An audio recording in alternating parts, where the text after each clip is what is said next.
ರೇಣುಕಾಸ್ವಾಮಿ ಹತ್ಯೆ ಪ್ರಕರಣದ ಆರೋಪಿ ನಟ ದರ್ಶನ್ ಜೈಲು ಸೇರಿದ್ದು ಜೈಲಿನಲ್ಲೂ ಸಹ ರಾಜಾತಿಥ್ಯ ಅನುಭವಿಸುತ್ತಿದ್ದಾರೆ ಅಂತಕ್ಕಂಥ ಸಾಕ್ಷ್ಯಾಧಾರಗಳು ಈಗಾಗಲೇ ಬಯಲಾಗಿವೆ. ಈ ಸಂದರ್ಭದಲ್ಲಿ ರೇಣುಕಾಸ್ವಾಮಿ ಅವರ ತಂದೆ ಕಾಶಿನಾಥಯ್ಯ ಅವರು ನಮ್ಮ ಜೊತೆಗಿದ್ದಾರೆ. ಅವ್ರು ಏನು ಹೇಳ್ತಾರೆ ಕೇಳೋಣ ಬನ್ನಿ. ಸರ್, ಈಗಾಗಲೇ ನಟ ದರ್ಶನ್ ಅವರಿಗೆ ಜೈಲಿನಲ್ಲಿ ರಾಜಾತಿಥ್ಯ ಸಿಗ್ತಾ ಇದೆ ಅಂತಕ್ಕಂಥ ಫೋಟೋಗಳು ವೈರಲ್ ಆಗಿದೆ, ಮೀಡಿಯಾಗಳಲ್ಲಿ ಕೂಡ ಬಂದಿದೆ. ತಮಗೇನು ಅನಿಸುತ್ತೆ ಸರ್? ನಮಗೆ ನಿನ್ನೆ ದಿನ ನಿಮ್ಮ ಮಾಧ್ಯಮದ ಮುಖಾಂತರ ಈ ವಿಚಾರ ಗೊತ್ತಾಗಿದೆ. ನಮಗೆ ಫೋಟೋ ಮತ್ತು ವಿಡಿಯೋ ಮಾಡಿದ್ದವೆಲ್ಲ ಗೊತ್ತಾಗಿದೆ. ಅದರಿಂದ ನಮಗೆ ಆಘಾತ ಆಗಿದೆ, ಭಾಳ ಶಾಕ್ ಆಗಿದೆ. ಇದು ನಾವು ಇಲ್ಲಿವರೆಗೂ ಕೂಡ ನಾವು ನ್ಯಾಯಾಂಗನ ಮತ್ತು ಪೊಲೀಸ್ ಅಧಿಕಾರಿಗಳು ಸರಿಯಾಗಿ ತನಿಖೆ ಮಾಡ್ತಿದ್ದಾರೆ ಅಂತ ನಮಗೆ ಅತ್ಯಂತ ನಂಬಿಕೆಯಿಂದ ಇದ್ವಿ. ಆದರೆ ಜೈಲಿನಲ್ಲಿ ಈ ಥರ ನಡೀತಾ ಇರೋದು ಅನೇಕ ಅನುಮಾನಗಳಿಗೆ ಎಡೆಗೊಟ್ಟಿದೆ. ಅವರು ಜೈಲು ಅಧಿಕಾರಿಗಳು ಕೂಡ ಕೋರ್ಟ್ನಲ್ಲಿ ನಮಗೆ ಅವರು ದರ್ಶನ್ ಮತ್ತು ಅವರು ಕೋರ್ಟ್ನಲ್ಲಿ ನಮಗೆ ಮನೆ ಊಟ ಬೇಕು, ಹಾಸಿಗೆ ಬೇಕು, ಏನೇನು ಸೌಕರ್ಯಗಳು ಬೇಕು ಅಂದಾಗ ಕೂಡ ಅವರು ಇಲ್ಲ ಕೊಡೋಕ್ಕಾಗಲ್ಲ ಅಂತ ಜೈಲು ಅಧಿಕಾರಿಗಳೇ ಅವ್ರು ಕೊಟ್ಟಿದ್ದು. ಇದು ಥರ ಇಲ್ಲಿ ಆದರೆ ಅಲ್ಲಿ ಜೈಲು ಕೋರ್ಟಿಗೆ ಒಂಥರ, ಇಲ್ಲಿ ಜೈಲಿನಲ್ಲಿ ಒಳಗಡೆ ಒಂಥರ ನಡೀತಾ ಇರೋದು ನಿಜಕ್ಕೂ ಆಘಾತಕಾರ ಸಂಗತಿ ಆಗಿದೆ. ನಮಗೆ ಎಲ್ಲಿ ಮೋಸ ಆಗಿದೆ, ಎಲ್ಲಿ ನಡೀತಿದೆ, ಇಲ್ಲಿ ಕೋರ್ಟಿಗೆ ಮೋಸ ಮಾಡ್ತಿದ್ದಾರೇನೋ, ಜನರಿಗೆ ಮೋಸ ಮಾಡ್ತಿದ್ದಾರೇನೋ, ಪೊಲೀಸ್ ನಿಷ್ಠಾವಂತ ಅಧಿಕಾರಿಗಳಿಗೆ ಮೋಸ ಮಾಡ್ತಿದ್ದಾರೇನೋ, ಪೊಲೀಸ್ ಏನು ಇದೆ ಅದಕ್ಕೆ ಕೆಟ್ಟ ಹೆಸರು ಬರ್ತಕ್ಕಂಥ ಈ ಜೈಲು ಅಧಿಕಾರಿಗಳು ಮಾಡಿರೋದು ಖಂಡನೀಯ, ಅತಿ ಖಂಡನೀಯ. ಆದರೆ ಇದನ್ನೇ ಅದಕ್ಕಾಗಿ ನಾನು ಸರ್ಕಾರವನ್ನು, ಮುಖ್ಯಮಂತ್ರಿಗಳನ್ನ ನಾನು ಬೇಡ್ಕೊಳ್ಳೋದಿಷ್ಟೇ, ಈ ಏನು ತಪ್ಪಾಗಿದೆ, ಇದು ಯಾಕಾಗಿದೆ, ಏನಾಗಿದೆ ಅಂತ ತನಿಖೆ ಮಾಡ್ಬೇಕಂದ್ರೆ ಹೈಕೋರ್ಟಿನ ಹಾಲಿ ನ್ಯಾಯಮೂರ್ತಿಗಳಿಂದ ಮಾತ್ರ ಸಾಧ್ಯ ಅನಿಸುತ್ತೆ. ಯಾವುದೋ ಅಧಿಕಾರಿಗಳಿಂದ ಮಾಡಿದರೆ ಅಲ್ಲಿ ಏನಾಗುತ್ತೆ, ನಮಗೆ ಅಷ್ಟು ನ್ಯಾಯ ಸಿಗಲ್ಲ ಅಂತ ನನ್ನ ನಂಬಿಕೆ.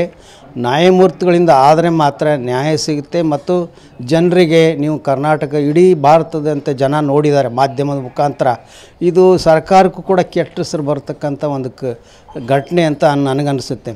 ಅದರಿಂದ ಮುಖ್ಯಮಂತ್ರಿಗಳಾಗಲಿ ಸರ್ಕಾರ ಆಗಲಿ ಇದಕ್ಕೆ ಸೂಕ್ತ ಕ್ರಮ, ಕಠಿಣ ಕ್ರಮ ತೆಗೆದುಕೋಬೇಕು ಅಂತ ನಾನು ಅವರಲ್ಲಿ ಮನವಿ ಮಾಡ್ಕೊತೀನಿ. ತಾವು ಸರ್ಕಾರದ ಮೇಲೆ ಭರವಸೆ ಇಟ್ಟಿದ್ರಿ, ಆದರೆ ಈಗ ಸರ್ಕಾರ ಹೇಳ್ತಾ ಇದೆ ಒಂದು ತನಿಖೆಗೆ ಆದೇಶ ಮಾಡಿದ್ವಿ ಅಂತ ಅಧಿಕಾರಿಗಳ ಮೂಲಕನೇ ತನಿಖೆ ಮಾಡಿಸ್ತಾ ಇದೆ. ಇದು ಕಣ್ಣೊರೆಸೋ ತಂತ್ರ ಅಂತ ಹೇಳ್ತಾರೆ. ಅದು ಅಲ್ಲ, ಅದೇ ಆಗಬಾರ್ದು ಅನ್ನೋದಕ್ಕೋಸ್ಕರ ನಾನು ಹಾಲಿ ಹೈಕೋರ್ಟಿನ ನ್ಯಾಯಮೂರ್ತಿಗಳಿಂದ ಆಗಬೇಕು ಅಂತ ನಾನು ಮನವಿ ಮಾಡ್ಕೊತಾ ಇದ್ದೀನಿ. ಅಂದಾಗ ಮಾತ್ರ ಅದು ಸತ್ಯ ಬಯಲಿ ಬರಲಿಕ್ಕೆ ಸಾಧ್ಯ. ಇಲ್ಲದೆ ಹೋದರೆ ಯಾವ ರೀತಿ ಎಲ್ಲಿ ಆಗುತ್ತೋ ನಮಗೇನು ಗೊತ್ತಾಗೋದಿಲ್ಲ. ಅದರಿಂದ ನಾವು ಸರ್ಕಾರನ ಒತ್ತಾಯ ಮಾಡ್ತೀವಿ. ನಾವು ಇಲ್ಲಿವರೆಗೂ ಸರ್ಕಾರದ ನಂಬಿಕೆಯಿಂದ ಇದ್ದೀವಿ. ಸರ್ಕಾರ ಇಲ್ಲಿವರೆಗೂ ನಮಗೆ ಯಾವುದೇ ರೀತಿ ತೊಂದರೆ ಆಗಿಲ್ಲ. ಆದರೂ ಕೂಡ ನಾವು ಮುಖ್ಯಮಂತ್ರಿಗಳು ನಮಗೆ ಹೋದಾಗ ಭೇಟಿಯಾದಾಗ ಹೇಳಿದ್ದಾರೆ, ನಾವು ಪೊಲೀಸ್ನರಿಗೆ ಫ್ರೀ ಹ್ಯಾಂಡ್ ಕೊಟ್ಟಿದ್ದೀನಿ, ನಾವು ಯಾರು ಅಡ್ಡ ಬರೋದಿಲ್ಲ, ನಿಮ್ಮ ಮಗನ ಸಾವಿಗೆ ಯಾರು ಆಗಿದ್ದಾರೆ ಅವ್ರಿಗೆ ಶಿಕ್ಷೆ ಆಗೇ ಆಗುತ್ತೆ ಅಂತ ಅವರು ಭರವಸೆ ಕೊಟ್ಟಿದ್ದಾರೆ. ನಾವು ಪೊಲೀಸ್ ಅಧಿಕಾರಿಗಳು ಕಂಡಾಗ ಕೂಡ ಅವರು ಕೂಡ ಆ ಥರ ಇದ್ದಾರೆ.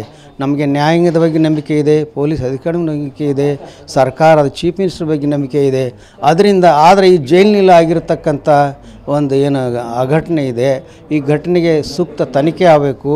ಅದು ಯಾಕಾಗಿದೆ, ಯಾರಿಂದ ಆಗಿದೆ ಅಂತ ಜನರಿಗೆ, ಕರ್ನಾಟಕ ಜನತೆಗೆ, ಭಾರತ ಜನತೆಗೆ ಸರ್ಕಾರ ತಿಳಿಸೋ ಪ್ರಯತ್ನ ಮಾಡಬೇಕಂತ ಅವರಲ್ಲಿ ವಿನಂತಿ ಮಾಡ್ಕೊತೀನಿ. ಈಗ ನಟ ದರ್ಶನ್ ಜೈಲಿನಲ್ಲಿ ತಾನೊಬ್ಬನೇ ಕುಂತಿದ್ದಲ್ಲ, ದೊಡ್ಡ ದೊಡ್ಡ ರೌಡಿಗಳ ಜೊತೆಗೆ ಆತ ಕೂತಿದ್ದಾನೆ. ಮತ್ತು ಅದಕ್ಕೆ ಅಧಿಕಾರಿಗಳು ಸಪೋರ್ಟ್ ಮಾಡಿದ್ದಾರೆ, ಟೇಬಲ್ ಕೊಟ್ಟಿದ್ದಾರೆ, ಸಿಗರೇಟ್ ಕೊಟ್ಟಿದ್ದಾರೆ, ಟೀ ಕೊಟ್ಟಿದ್ದಾರೆ.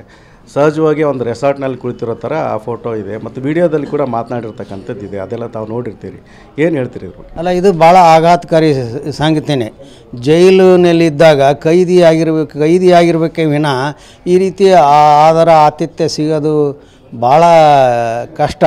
ಆದರೆ ಇವರಿಗೆ ಸಿಕ್ಕಿದೆ ಅಂದರೆ ಎಲ್ಲಿ ಯಾವ ರೀತಿ ಒತ್ತಡ ಬಂದಿರ್ಬೋದು ಅವ್ರಿಗಂತ ನನಗೂ ಅನುಮಾನ ಬರ್ತಾಯಿದೆ. ಜೈಲು ಅಧಿಕಾರಿಗಳಿಗೆ ಯಾವ ರೀತಿಯಿಂದ ಒತ್ತಡ ಬಂದಿರ್ಬೋದು, ಯಾಕೆ ಹಿಂಗೆ ಮಾಡಿದ್ದಾರೆ ಅಂದರೆ ಅವ್ರಿಗೆ ಸಾಮಾನ್ಯವಾಗಿ ಎಲ್ಲ ಕೈದಿಗಳಂತ ಅವರು ಕೈದಿ ಇರಬೇಕಾಗಿತ್ತು.